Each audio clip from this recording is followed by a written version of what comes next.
going to talk about cybersecurity, security in general. We're going to talk about data, GDPR, goes without say, AI, and augmented reality as well. I think very much the traditional players in travel could do a lot if they focused a little bit on augmented reality technology. I'm here with Charlotte Lamp-Davis, who's Vice President of Travel and Hospitality Europe for DataArt. Before we get into the Q&A, just a brief explanation of what DataArt is. Yes, we are a global software development consultancy operating across a number of different verticals, of which travel and hospitality happens to be one of them. Okay, and travel and hospitality is your sole brief within DataArt? It is indeed, yes. Okay. As a software developer and consultancy, you must have a pretty good overview of the pain points that travel suppliers and providers are experiencing at the moment. So what do you think is the one technology that is going to dominate the conversations you're having over the next year or so? I think we're going to see AI come of age now. I think it's been a hot topic for a while. I think a lot of companies have dabbled in it, even travel. But I think we have a big consumer uptake and interest in this area now. And, you know, from chatbots being developed to virtual agents coming on stream, all the way through to profiling, I think that AI is going to be that one technology that's really going to, it's really going to be a game changer, I actually think, for travel and hospitality. Well, I've talked to a few people today, and almost everybody has said AI as a tech for 2018. I mean, what do you think has happened for it to become so dominant in this year? I mean, you talked about consumer uptake, that's one thing, but are there any other I think that factors? I think that actually is a major aspect of it. I think if we think back however many years it is now, you know, when mobile phones first became available to us, many of us at the time certainly didn't think we would ever own one.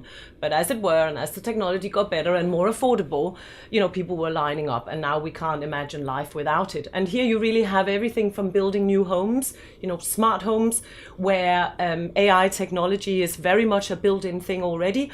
People are demanding AI technology, maybe even without realizing it, and they're now hoping to begin to see that spill into their travel experience. Okay, so it's stuff like Hive, Alexa is entry-level AI for the consumer, and they're now going to expect that over the next year from their travel companies. That's very much my belief, yes. Okay. We've talked about the AI will dominate. Is that where the investment priorities should be? I've been thinking about that in terms of where will investment go. I think maybe housekeeping, first and foremost, is where a lot of companies need to pay attention. We've got GDPR coming up. It's around the corner. There's a lot of scrutiny on security. There's a lot of scrutiny on data protection. So I think get your house in order, make sure that you have a stable and make sure that you deliver a very stable and compliant service in the first place. And once you have that under control, I think you can actually, as a company, begin to sort of think about where else do we now need to develop? Where else do we need to go in order to deliver the experiences that our customers are after and will be after in the future? So I think quite a lot of housekeeping is still in order, first and foremost, before people decide where to actually put their spend in technology. Okay, so currently that again, it's something that's come up a few times today. Is this getting your business GDPR compliant, and then once that's been achieved, then you can go on to the more exciting and sort of innovative stuff. But the housekeeping, as you call it, is important as a first stage. Yeah. Just look at the new title coming on stream, you know, across all sectors really, which is the CISOs, the Chief Information Security Officer. We didn't see this title even a couple of years ago. We certainly didn't see it as prevalent as it is now. There is no doubt that there's a lot of scrutiny a lot of companies are going to come under a lot of scrutiny over the coming years. And I think absolutely that's an area that the companies out there have to really focus on, you know, how they protect the consumer data that they're sitting on, for example. Okay. Could you just sort of tell us what you're going to be discussing at Travel Technology Europe? I believe you're hosting the well-known DataArt Question Time panel is taking place, I believe. Yes, I'm very excited to have been invited back for a fourth time. And we are, again, we're finalizing the lineup of CTOs being with us on the day. So I think for sure I'm going to talk about cybersecurity, security in general. Going to talk about data, GDPR, goes without say, AI, and augmented reality as well. I think very much the traditional players in travel could do a lot if they focused a little bit on augmented reality technology. Okay, so we've talked about the trends for 2018, the big investments. It's AI, it's augmented reality, there's blockchain around the corner. But so on the one hand, we've got a whole load of travel companies that are very much at the cutting edge of what's happening in consumer tech. But then we still seem to have other travel companies that are still legacy operators. And one thing that always surprises me, I mean, I've only been doing this for 10, 12 years, is that there are still legacy platforms out there. When I started 10 years ago, there were still legacy platforms out there. So I wonder, to what extent are there still travel companies operating on legacy technologies, and how sustainable is that? Or will every travel company eventually have to get rid of the fax machine and the dial-up connections? Yes, without a doubt, is the short answer. But I think, again, travel is a very emotional buy. And there are certain areas of the sector that is, shall we say, servicing a customer base, which might be a little bit loath to still take up new technologies. And they might be a little bit set in their ways in terms of how they buy travel, very much the travel agent way, very much trusting another person to help them make that purchase. And thus, some of the players that are actually targeting this particular consumer group have really been sitting pretty a little bit, because they might not have really had to move from a legacy platform to another one in order to still sort of captivate the interest of that particular audience. But that audience is also coming of age. And that audience is beginning, for example, to demand better technology in other areas and other aspects. From retail, for example, they're already using more sophisticated technologies in their day-to-day life, when it comes to, say, retail. And eventually they will want to catch on, and they will want the same experience in travel. So I just think that we have seen many have already folded because they didn't make the move in time to move from one legacy platform to another that could be sustainable for the future. And we will see others having to make this move. Many will probably be a little bit too late now, because all the disruptors are coming in and customers are beginning to purchase travel in a new way that some of these legacy companies and their systems will not be able to sustain. Okay, so that's interesting that we talked earlier about as AI is going to be driven by a consumer demand, but it's almost as if there's still a consumer demand in some areas of the travel industry for a business model that can operate on legacy tech.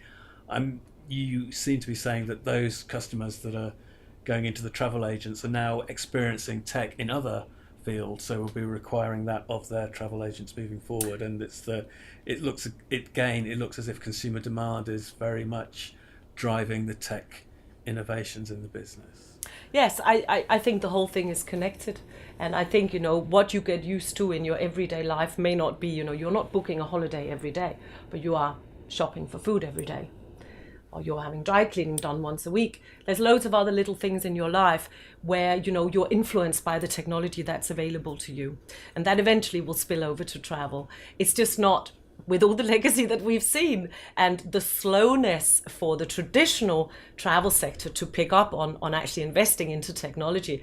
That's why travel has been taken by surprise by more, in my opinion, disruptors than many other sectors. Okay, so in terms of your clients, are you looking to talk to pretty tech savvy businesses to take them to the next level, or are you looking to sort of convert the legacy operators to a new way of doing business? It's a little bit of both, but I guess we're probably beginning to lean more towards companies that have a very finite idea of where they want to take their tech. So probably the slightly more sophisticated companies out there are engaging with DataArt. Okay. If you were to meet a visitor from another world and had to describe travel tech to them, what would you say it is? Exciting. Okay, you were allowed 10 words, but one word will do. Travel tech is exciting. It is, yeah. It is. And that's the one thing, again, that I've found is that the B2B stuff is as exciting as the consumer-facing stuff. I think what goes on behind the scenes of Expedia or whatever is as exciting as what you see as a consumer. So absolutely, and they're merging. They're very blurred in many ways as well. Yeah, B2B to C. Yeah. Okay, Charlotte, you're presenting a session, second day of Travel Technology Europe in the morning. You have 10 words to explain that session to us, and your time starts now. Putting CTOs in the hot seat, what could be more fascinating? Putting CTOs in the hot seat. That was what 11. could be more fascinating? That was 11. That'll do. You're allowed 10% either way, so that's good. Okay. Okay, so one thing I'd like to ask is what are the challenges that your business is facing, both in terms of what DataArt is doing and the challenges that your clients are facing? Delivering fast enough for our clients. I think we're relishing the challenges and the fast-moving pace in travel technology, but we really need to be on our toes all the time. However well plans and roadmaps are laid out in the beginning of a project, unless we are fully aware of new platforms, new products, new technologies coming to the fore, if we're not aware of these and are not keeping our customers aware of everything new that's coming into the marketplace, we could be doing our customers a disservice long term. So we need to be very flexible and very agile in terms of updating our customers of anything that's new in order to keep delivering on what are often very, very tight timeframes. So one of the challenges that DataArt faces is speed to market. Absolutely. It's the time from getting the brief, getting the contract, getting it signed off, and then delivering. So that's becoming tighter. I mean, what are the challenges that they are expecting you to be able to solve more quickly than you have previously? They're generally very keen to understand what technologies we are going to be, what platforms we're going to be building on in order to offer them stability and flexibility for a longish period of time. We need to be very clear to explain to all of our clients along the way that the speed with which technology is now moving means that there is nothing that's just longevity. There is no longevity in technology, but there are very, very stable platforms. And if you're able to build very, very stable platforms that has, flexibility in it, built in, then, you'll probably sort of be able to see the next 5-10 years and even further ahead. Okay. Your session around putting CTOs in the hot seat, what could be more fascinating? I mean, apart from hosting that session, I mean, what else do you look for at Travel Technology Europe? I have a soft spot for anything new. So all the startups, I have to keep an eye out for them, because one of these startups is going to make it and it's going to be the next big thing, in the next 3 to 5 years. So I like to have a little chat with anything that looks new. And that's always of great excitement to me. And other than that, I guess we're venturing into sort of into the TMC area of our business in hospitality. So I'm very keen to actually see and hear news from that sector as well, because this is really a sector that's beginning to truly appreciate that they need to be a lot more innovative than what they have been in recent years.